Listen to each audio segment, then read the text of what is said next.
Yippee! Comment ça va la famille? J'espère que vous allez bien. En tout cas, je suis très heureux de vous recevoir pour ce nouveau numéro de Point Event Stories avec derrière moi la ville de Fort-de-France en Martinique. Aujourd'hui, nous allons aborder un pan de l'histoire méconnu, un pan de l'histoire américaine. Donc je compte sur vous pour partager un max. Sinon, vous connaissez la musique, n'oubliez pas de retweeter, de vous abonner. Oui, parce qu'il y a beaucoup encore de gens qui ne sont pas abonnés à la chaîne. Et surtout de lâcher vos commentaires. Donc je compte sur vous. C'est parti, top générique.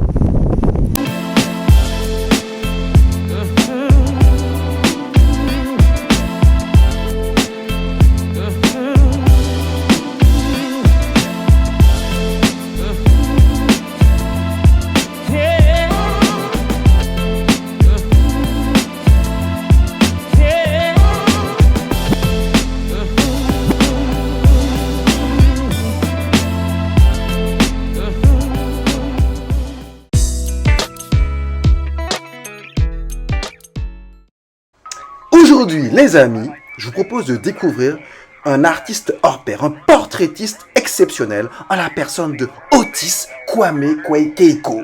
On va l'appeler Otis, ce sera plus simple. Alors Otis est un peintre de 34 ans qui a grandi essentiellement à Accra, la capitale du Ghana, avant de rejoindre en 2017 la ville de Portland aux États-Unis.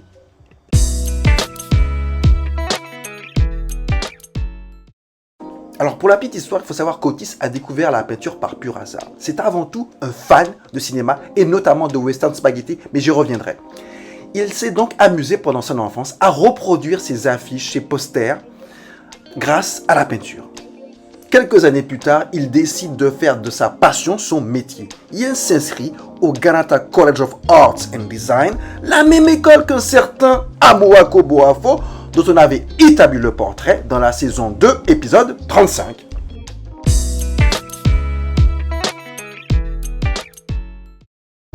Pour ma part, ce qui m'a séduit au premier regard à la vue de ces portraits, ce sont bien évidemment les couleurs vives qui rentrent en contraste avec le teint sombre de la peau des sujets.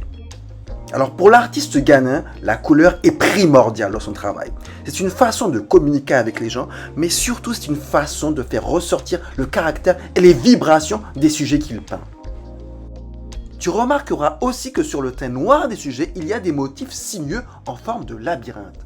Ce sont en fait des marques tribales qui font référence à sa culture d'origine au Ghana.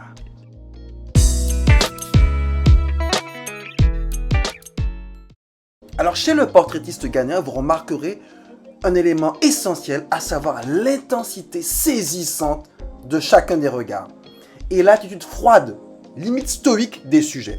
Il faut savoir que derrière chaque personne se cache une vie et une histoire. Et Otis, en tant qu'immigrant aux États-Unis, a vraiment vécu tous les stéréotypes, toutes les injustices que peuvent connaître les Afro-Américains. Aussi, chacun de ces portraits explore ce que signifie être noir aux États-Unis et se révèle être un véritable acte de résistance.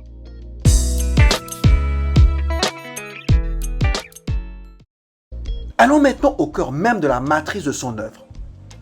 À travers Black Rodeo, l'artiste a voulu véritablement mettre en valeur les cow-boys noirs. À travers cette série, il a décidé de faire ressurgir une partie de l'histoire qui a été volontairement effacée et cachée aux yeux de la nation américaine. Or, les historiens ont établi que vers 1860 et 1880, un cow-boy sur 4 était noir. Sauf que pour Hollywood, pour le mythe fondateur de la conquête de l'Ouest, le cow-boy ne pouvait être que blanc. Aussi, l'essence de cette œuvre vise à redonner une dignité culturelle aux Afro-Américains et à combler les lacunes de l'histoire selon laquelle le cow-boy noir n'a jamais existé.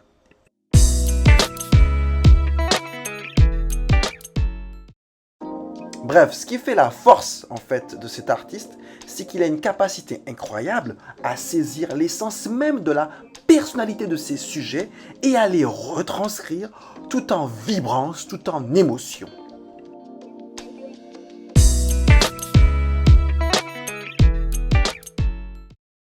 Le coup de cœur du jour, c'est cette œuvre qui symbolise parfaitement le style de l'artiste. un regard intense, des couleurs vives, on est obligé de s'arrêter à la vue de cette œuvre.